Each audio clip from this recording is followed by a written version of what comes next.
Hello my dear student. तो बहुत बहुत स्वागत है आपका अपने चैनल में फिजिक्स गढ़ में।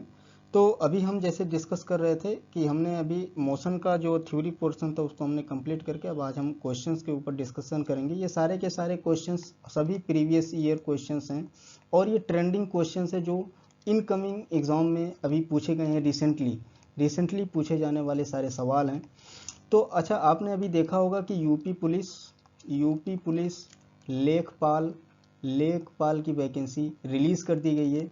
तो लेखपाल के अंदर देखिए दो टाइप की वैकेंसी है, एक आपको राजस्व की वैकेंसी है, एक चकबंदी लेखपाल की वैकेंसी है। चकबंदी लेखपाल में आपके 50 क्वेश्चन जनरल साइंस से पूछे जाने वाले हैं, राजस्व में आपके 25 क्वेश्चन पूछे जाने वाले हैं, यूपी पुलिस में 25 क्वेश्चन आपके जनरल साइंस के पूछे जाएंगे।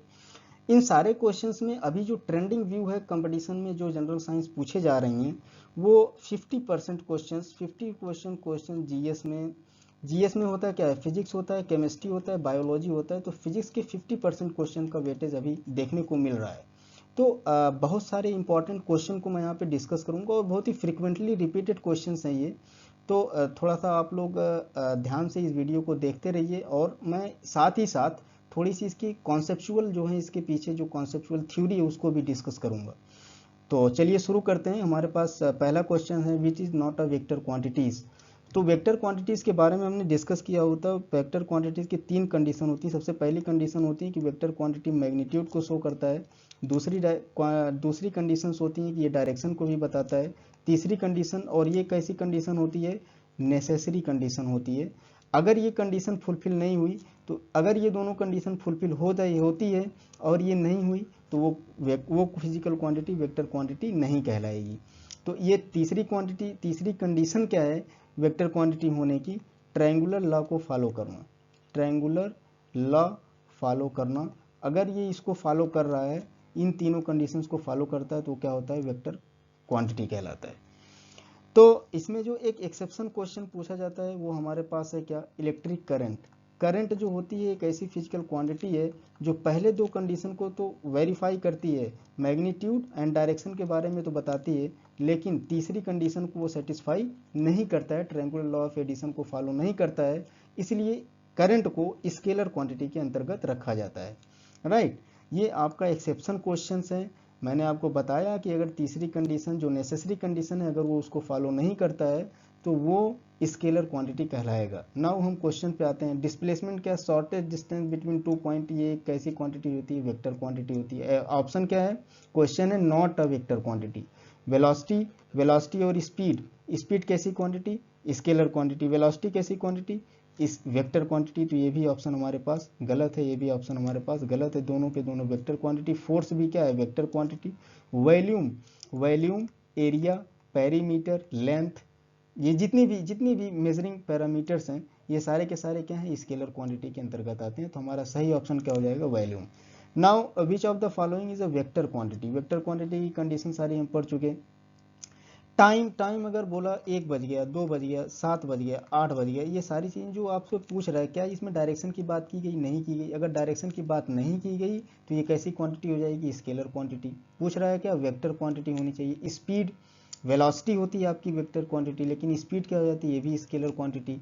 डिस्प्लेसमेंट आपकी होती है क्या, वेक्टर क्वांटिटी। डिस्टेंस आपका क्या होता है, स्केलर क्वांटिटी। राइट, तो हमारा सही ऑप्शन इस क्वेश्चन को हो जाएगा option number C. Which of the following is a scalar quantity. Vector quantity को क्या बोलते हैं, सदिश राशि। इसको क्या बोलते हैं, अदिश राशि। हिंदी वाले आप लोग समझिए, इसको क्या बोलते हैं, अदिश राशि। अदिश राशियां ऐसी राशियां होती हैं जिसमें मैग्नीट्यूड के बारे में कुछ नहीं बताया जाता, बताया जाता है, डायरेक्शन के बारे में कुछ नहीं बताया जाता। राइट, स्लिप ऑफ टंग हो गई थोड़ा सा। तो यहाँ पे मैग्नीट्यूड के बारे में बताया जाता है लेकिन डायरेक्शन के बारे में कोई भी बात नहीं की जाती है। तो वेलोसिटी आपकी कैसी क्वांटिटी हो जाती है, चर राशि, मतलब वेक्टर क्वांटिटी हो जाती है। एक्सेलरेशन वेक्टर क्वांटिटी, फोर्स आपकी वेक्टर क्वांटिटी। प्रेशर का formula P is equal to F/A। Formula आपको सारी चीज़ें याद होनी चाहिए, फार्मूला आपका याद होना चाहिए। Pressure is equal to force upon per unit area. अब कोई भी ऑब्जेक्ट अगर आपके पास है और उस पर आप कोई फोर्स लगा रहे हैं, सपोज 5 न्यूटन का आप फोर्स लगा रहे हैं, तो जो फोर्स है ये पूरे एरिया पे डिस्ट्रीब्यूट होगा, किसी स्पेसिफिक डायरेक्शन पे इसका फोर्स नहीं लगेगा, चारों तरफ इसका फोर्स लगेगा। इसकी वजह से एक ऐसी क्वांटिटी हो जाती है स्केलर क्वांटिटी। तो ऑप्शन क्या हो जाता है, विच of the following is a scalar quantity. तो प्रेशर आपका स्केलर क्वांटिटी। राइट, तो थ्योरी भी हम साथ साथ थोड़ा सा डिस्कस करते हुए चल रहे हैं। विच of the following is a vector quantity, again हमको सारी कंडीशंस पता है, मैग्नीट्यूड बताएगा, डायरेक्शन बताएगा और ट्रायंगुलर लॉ ऑफ एडिशन को फॉलो करेगा। और नेसेसरी कंडीशन क्या है, ट्रायंगुलर लॉ ऑफ एडिशन को फॉलो करना। तो मोमेंटम का formula P is equal to M into V होता है। प्रेशर इज इक्वल टू क्या होता है, P is equal to F by A होता है, जो कि कैसी क्वांटिटी है, स्केलर क्वांटिटी है। क्यों है स्केलर क्वांटिटी, क्योंकि फोर्स जो है पूरे सरफेस एरिया पे लगता है, किसी पर्टिकुलर क्षेत्रफल पे नहीं लगता, किसी पर्टिकुलर डायरेक्शन पे नहीं लगता। वर्क और एनर्जी की जो यूनिट होती है उसको, इसकी यूनिट क्या होती है, जूल होती है। और वर्क एंड एनर्जी क्या है, ये जूल है और ये स्केलर क्वांटिटी है। कैसी क्वांटिटी, बहुत ही ध्यान से पढ़िए, बहुत बार ये सवाल एनर्जी और वर्क में आपको कंफ्यूजन होगा। तो वर्क एंड एनर्जी दोनों की यूनिट क्या होती है, सेम होती है, और ये दोनों की दोनों कैसी क्वांटिटी होती है, स्केलर क्वांटिटी। सवाल आपसे क्या पूछा, वेक्टर क्वांटिटी कौन सा है, तो आपका ऑप्शन सही हो जाएगा क्या, मोमेंटम आपका वेक्टर क्वांटिटी है। नाउ डॉट प्रोडक्ट और क्रॉस प्रोडक्ट। देखिए डॉट प्रोडक्ट के बारे में आप पढ़िए, और क्या पढ़ेंगे आप, क्रॉस प्रोडक्ट। जनरल साइंस में आपसे कहीं से भी क्वेश्चन कुछ भी बना के वो पूछ सकते हैं, सारी चीज़ें थोड़ी थोड़ी आपको सब पता होनी चाहिए। अगर vector A into vector B का डॉट प्रोडक्ट लिया गया तो इसका फार्मूला हो जाता है vector A into mod of vector B into cos of theta, जहाँ पे थीटा क्या हो जाएगा, angle between vector A and vector B. उसी तरीके से क्रॉस प्रोडक्ट के बारे में अगर बात की जाए तो vector A cross vector B का फार्मूला क्या हो जाएगा, mod of vector A dot mod of vector B into sine of theta. Sine theta, यहाँ पे साइन थीटा क्रॉस प्रोडक्ट में, डॉट प्रोडक्ट में कॉस थीटा। थीटा क्या, वही सेम चीज, angle between A and B. अब हम बात करें थोड़ा सा वेक्टर की, तो हमने देखा था एक हमारे पास जो डायरेक्शन होती है वो कितनी होती है, 3 डायरेक्शन, एक को X direction, Y direction and Z direction. X direction को हम आई से रिप्रेजेंट करते हैं, वाई डायरेक्शन को हम जे से रिप्रेजेंट करते हैं, जेड डायरेक्शन को हम के से रिप्रेजेंट करते हैं। अब देखिए आई डॉट जे डॉट के, अब मैं डॉट प्रोडक्ट की बात करूंगा पहले, डॉट प्रोडक्ट की। तो आई डॉट जे, अगर मैं बात करूं किसकी, सॉरी, अगर मैं बात करूं किसकी, डॉट प्रोडक्ट की, तो आई डॉट जे की अगर मैं बात करूं तो क्या हो जाएगा, mod of I into mod of J cos of theta. इन दोनों के बीच का एंगल कितना, 90 डिग्री, तो इसके कॉस ऑफ 90 डिग्री, कॉस 90 की वैल्यू क्या हो जाती है, 0। इसका मतलब टोटल वैल्यू क्या हो जाएगी, 0। तो जब भी डॉट प्रोडक्ट एक दूसरे के परपेंडिकुलर होंगे, जो वेक्टर होंगे एक दूसरे के परपेंडिकुलर हो जाएंगे, उसकी वैल्यू क्या हो जाएगी, 0। अब अगर मैं बात करूं आई डॉट आई की अगर मैं बात करूं तो यहाँ पे कैसे बात करेंगे, आई और आई के बीच mod of I into mod of I, mod of I into mod of I into cos of, अब थीटा क्या हो जाएगा, यहाँ पे आई और आई के बीच का एंगल क्या, एक ही रेखा के दूसरे, एक ही रेखा, एक रेखा यहाँ मैं खींच लिया, दूसरी रेखा यहाँ पे खींच दिया, इसके बीच का एंगल कुछ है क्या, एंगल क्या हो गया, 0 हो जाएगा। तो इसके बीच का एंगल 0 और कास 0 की वैल्यू क्या हो जाती है, 1 हो जाती है, और इसकी वैल्यू क्या हो जाएगी, टोटल 1। क्योंकि ये यूनिट वेक्टर अभी हमने बताया था, ये यूनिट वेक्टर होते हैं, जिसके ऊपर कैप लगा होता है यूनिट वेक्टर होते हैं, और इसकी वैल्यू क्या हो जाती है, 1 के बराबर हो जाती है। तो इसकी वैल्यू क्या हो जाएगी, 1। सिमिलरली आई डॉट आई की वैल्यू क्या, 1, जे डॉट जे की वैल्यू क्या, 1, के डॉट के की वैल्यू क्या, 1, और उसी तरीके से आई डॉट जे की वैल्यू क्या, 0, जे डॉट आई की वैल्यू क्या, 0, जे डॉट के की वैल्यू क्या, 0।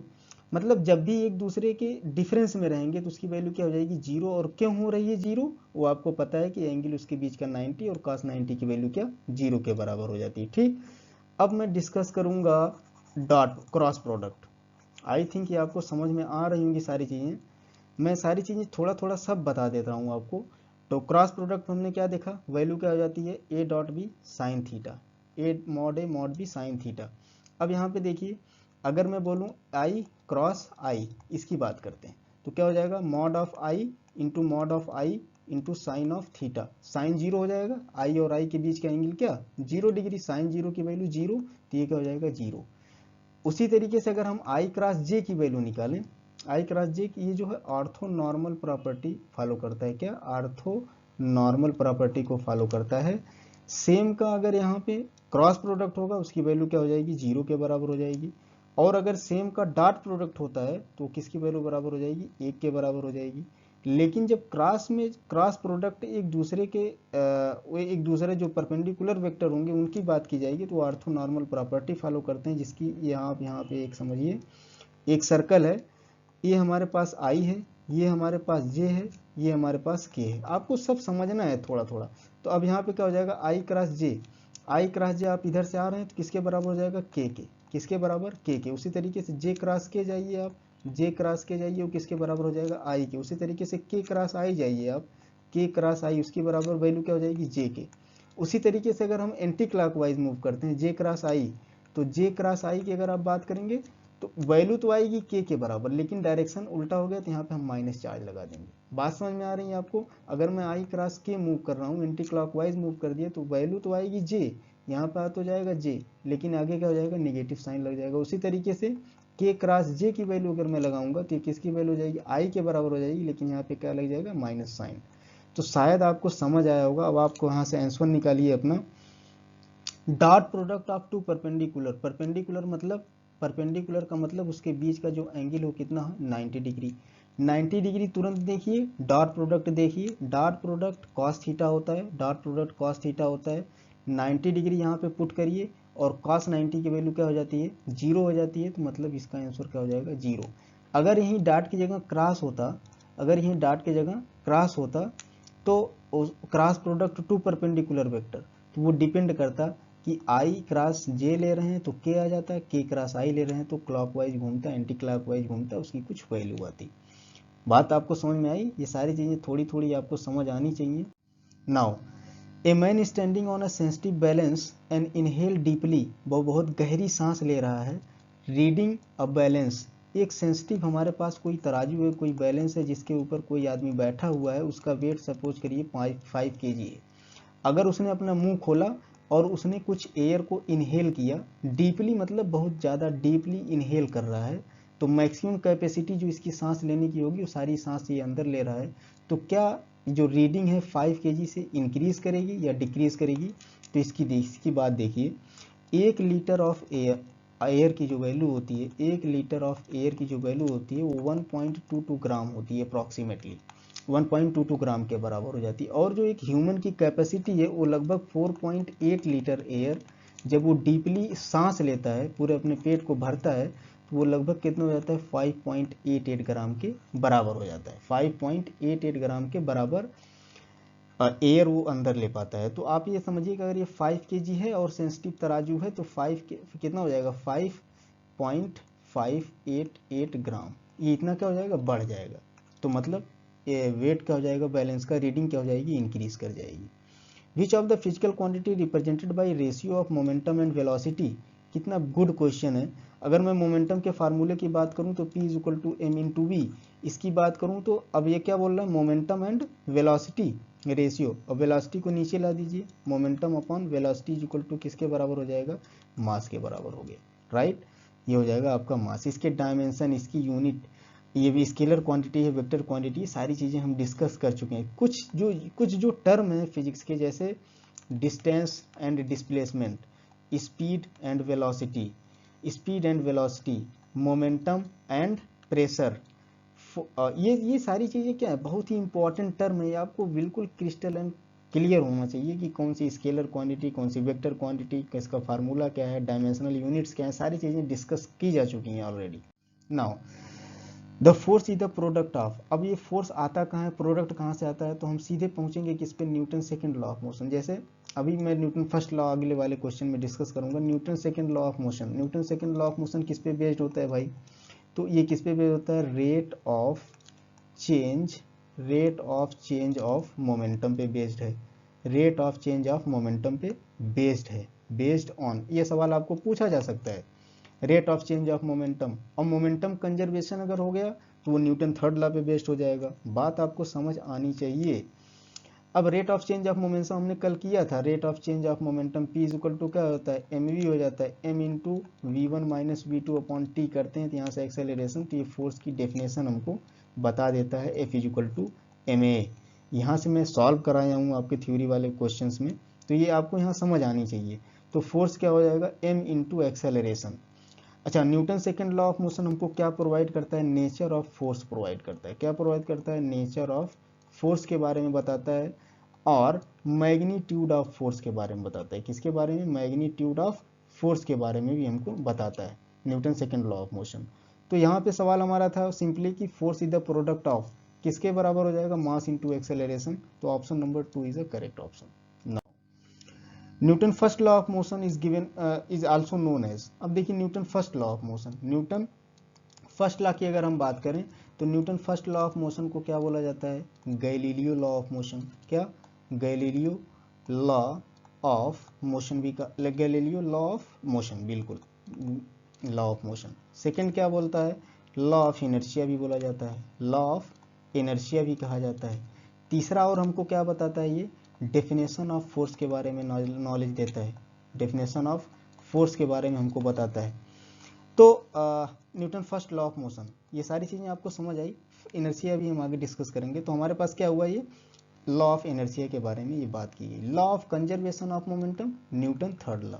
Rate of change of momentum, Newton second law. बात आपको समझ आ रही होगी। Now as a train start moving the head of the passenger sitting inside leans backward because of, अब देखिए पहले हम इनर्शिया की बात, ये सारी चीज़ें मैं डिस्कस कर चुका हूँ। इनर्शिया क्या होता है, कोई भी ऑब्जेक्ट अगर रेस्ट पोजीशन पे है तो वो हमेशा रेस्ट ही रहता है, मूव करने का क्या करता है, अपोज करता है। तो ये ऑब्जेक्ट की प्रॉपर्टी होती है और इनर्शिया एक ऐसी प्रॉपर्टी है ऑब्जेक्ट की जो अपने इनिशियल पोजीशन को चेंज होने का क्या करता है, अपोज करता है, क्या करता है, अपोज करता है। अब अगर कोई ऑब्जेक्ट है, ये क्या बोल रहा है कि बस के अंदर कोई आदमी बैठा है और ये किस पे है, रेस्ट पे है, तो ये आदमी भी किस में है, अभी रेस्ट के पोजीशन पे है। लेकिन ज्यों ही ये मूव करेगा, ज्यों ही अगर ये रेस्ट पे है तो इसके अंदर कौन सा इनर्शिया है, इनर्शिया ऑफ रेस्ट है। और इनर्शिया ऑफ रेस्ट क्या करेगा, मूव करने का अपोज करेगा, इसके मूव करने का क्या करेगा, अपोज करेगा कि ये मूव ना करे। लेकिन अगर ये बस आगे मूव करेगी तो इनर्शिया ऑफ रेस्ट के बाद, रेस्ट के कारण इसकी जो इसका जो सर है वो कहाँ, बैक साइड की तरफ इंक्लाइन कर जाएगी, थोड़ी सी टेढ़ी हो जाएगी। आपको बात समझ में आई। उसी तरीके से दूसरा क्वेश्चन अगर आएगा कि अगर कोई ऑब्जेक्ट किसी वेलोसिटी से मूव कर रहा है इस डायरेक्शन पे, तो अब इसकी इनिशियल पोजीशन क्या है, वो मोशन में है, और मोशन में है तो इसके अंदर कौन सा इनर्शिया आ जाएगा, इनर्शिया ऑफ मोशन इसके अंदर आ जाएगा। अब इनर्शिया ऑफ मोशन अगर है तो ये अपने रुकने का अपोज करेगा। तो ज्यों ही अगर इसके अंदर कोई आदमी बैठा है, जब ये मूव कर रही होगी, जब ये रुक जाएगी तो इस आदमी का सर जो है आगे की तरफ इंक्लाइन कर जाएगा। दो क्वेश्चन आपके यहाँ से आ जाएंगे। तो इनर्शिया ऑफ रेस्ट ये इसका आंसर हो गया, इनर्शिया ऑफ मोशन इसका आंसर हो जाएगा कि अगर आदमी का सर जो है आगे की तरफ झुक जा रहा है तो वहाँ इनर्शिया ऑफ मोशन की वजह से ऐसा हो रहा है। उसी तरीके से अगर आपसे सवाल ऐसा भी पूछा जाएगा कि अगर कोई बस किसी इस डायरेक्शन पे किसी वेलोसिटी v से अगर मूव कर रही है तो उसके बाहर जब आदमी गेट से उतरता है तो वो आगे की तरफ इन द डायरेक्शन ऑफ बस की दिशा में थोड़ा सा दौड़ता क्यों है, तो उस कौन क्या मारेंगे आप, क्योंकि आदमी जब बस में बैठा हुआ है तो बस अगर v वेलोसिटी से मूव कर रही है तो आदमी भी v वेलोसिटी से मूव कर रहा है, तो इस आदमी के अंदर क्या है, इनर्शिया ऑफ मोशन है। अब ये इनर्शिया ऑफ मोशन क्या करेगा, उसके रुकने का क्या करेगा, अपोज करेगा। अगर वो तुरंत रुक गया तो गिर जाएगा क्योंकि इनर्शिया ऑफ मोशन उसके अंदर है। तो इनर्शिया ऑफ मोशन की वजह से वो आदमी बस की डायरेक्शन में थोड़ा सा स्पीड से दौड़ता है, फिर धीरे धीरे स्टॉप कर जाता है। तो शायद आपको समझ में आया होगा inertia of rest and inertia of motion. बहुत ही पेटेंट क्वेश्चन सब यहाँ पे कराए जा रहे हैं। ये सारे के सारे क्वेश्चंस आपको एग्जाम में 101% मिलने वाले, 101% आपको मिलने वाले हैं। Now inability of a body to change its state of a rest और मोशन। अब कोई ऑब्जेक्ट जब रेस्ट में है, जब कोई ऑब्जेक्ट किस में है, रेस्ट में है, और कोई ऑब्जेक्ट अगर मोशन में है तो मोशन वाला चाहता है कि वो मोशन में ही रहे, वो कभी रेस्ट में आए ही ना, और रेस्ट वाला चाहता है कि ये मोशन में चला जाए, कभी मोशन में ना आए, हमेशा रेस्ट में ही रहे। और यही दोनों चीज़ें क्या कहलाती हैं, न्यूटन फर्स्ट लॉ कहलाती हैं। इसीलिए न्यूटन फर्स्ट लॉ को इनर्शिया, लॉ ऑफ इनर्शिया भी कहा गया।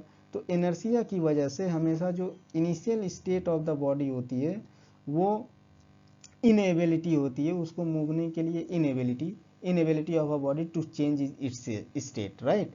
तो ये इनर्शिया की वजह से इनेबल हो जाता है, कोई बॉडी नहीं अनेबल नहीं होता है वो अपने स्टेट को चेंज करने के लिए।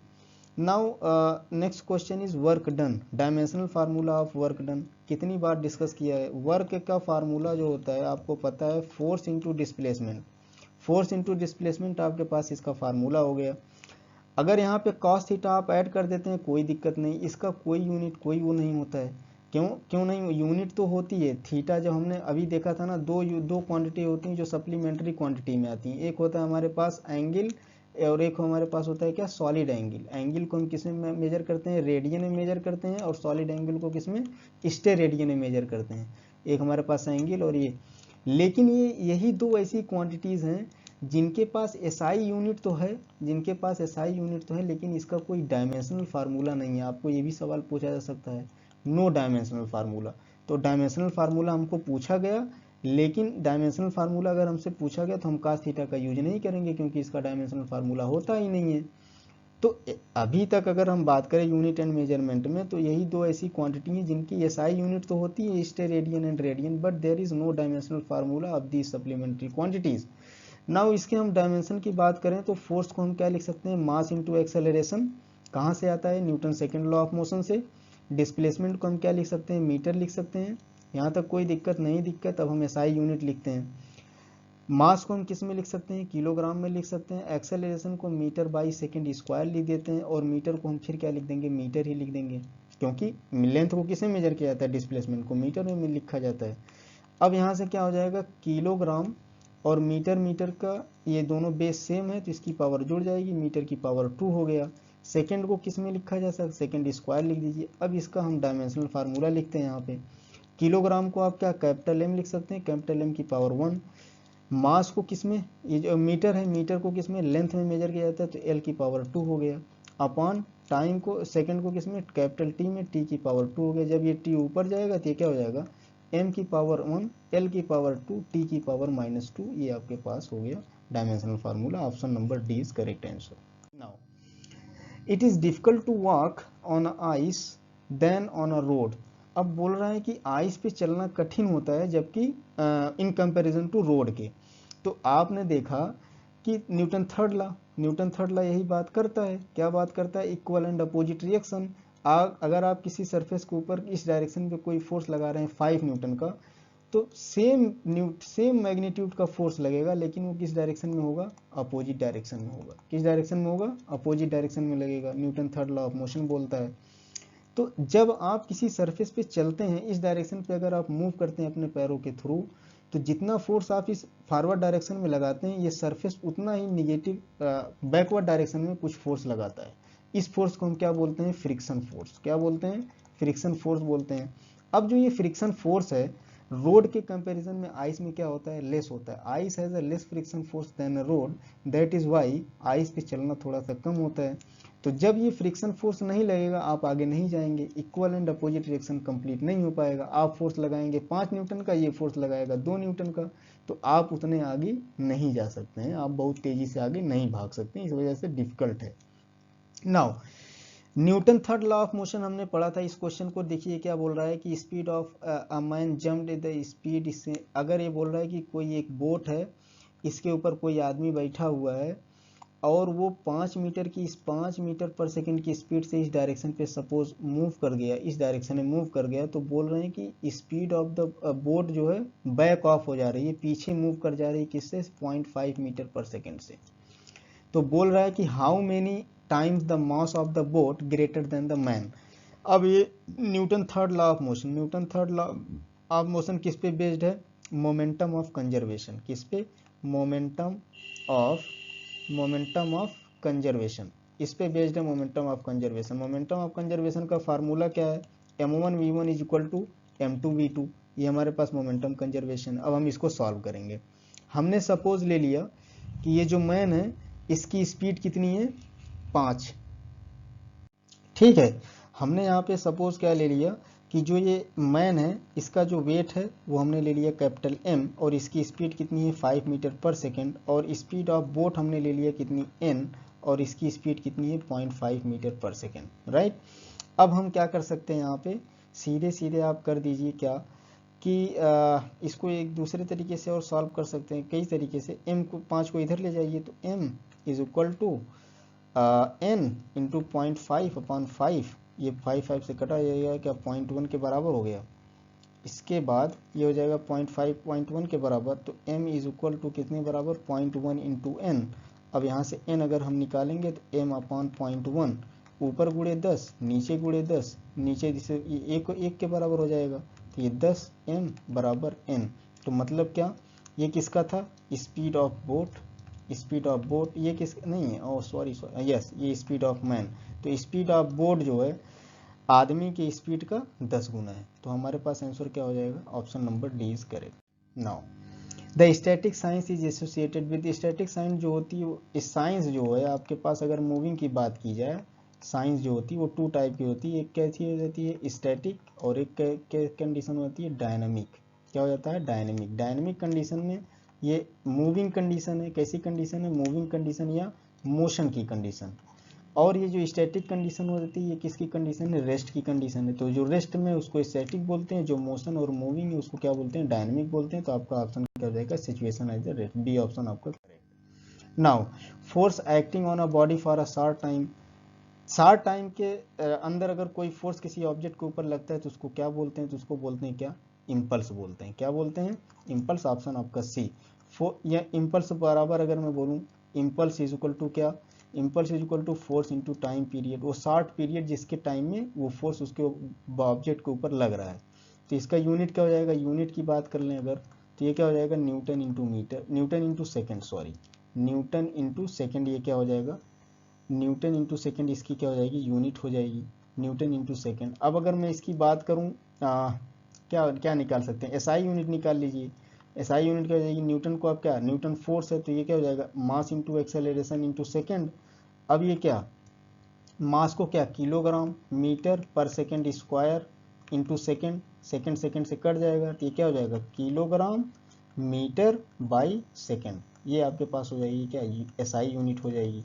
बात आपको समझ में आ रही है, फार्मूला आपको सब थोड़ा सा ध्यान में रखना पड़ेगा। तो चलिए आज के लिए बस इतना ही। Thank you to all for patient listening. और आप लोग इस वीडियो को थोड़ा सा share and like and share and subscribe करिए, और अपने दोस्तों तक जो भी लेखपाल की तैयारी कर रहा हो, और जो भी आरआरबी, रेलवे, एनटीपीसी फेज 2 की तैयारी कर रहा हो, जो भी ग्रुप डी की तैयारी कर रहा हो, इन सारे लोगों को, अपने दोस्तों को आप इसको शेयर करें। और मैं यहाँ पे जो ये लेक्चर्स मैं पढ़ा रहा हूँ, वो जनरल साइंस जो मैं पढ़ा रहा हूँ, ये जनरल साइंस बहुत ही बेसिक से मैं स्टार्ट कर रहा हूँ सारी चीज़ें। तो बेसिक से हम स्टार्ट करते हैं, जो कि बीए के लड़के जो फिजिक्स में नहीं पढ़े हुए हैं कभी, आर्ट साइंस के लड़के, कॉमर्स साइंस के स्टूडेंट, बायोलॉजी के स्टूडेंट जिनकी थोड़ा सा कमज़ोर होती है फिजिक्स, तो इन सारे स्टूडेंट के लिए यहाँ पे थोड़ा सा बेनिफिशियल होगा। ये बहुत ही बेसिक से मैं इसको शुरू करता हूँ। बाकी आप लोग कमेंट में करके बताएं कि आप लोगों को कैसा लगा ये lecture. Okay, thank you all.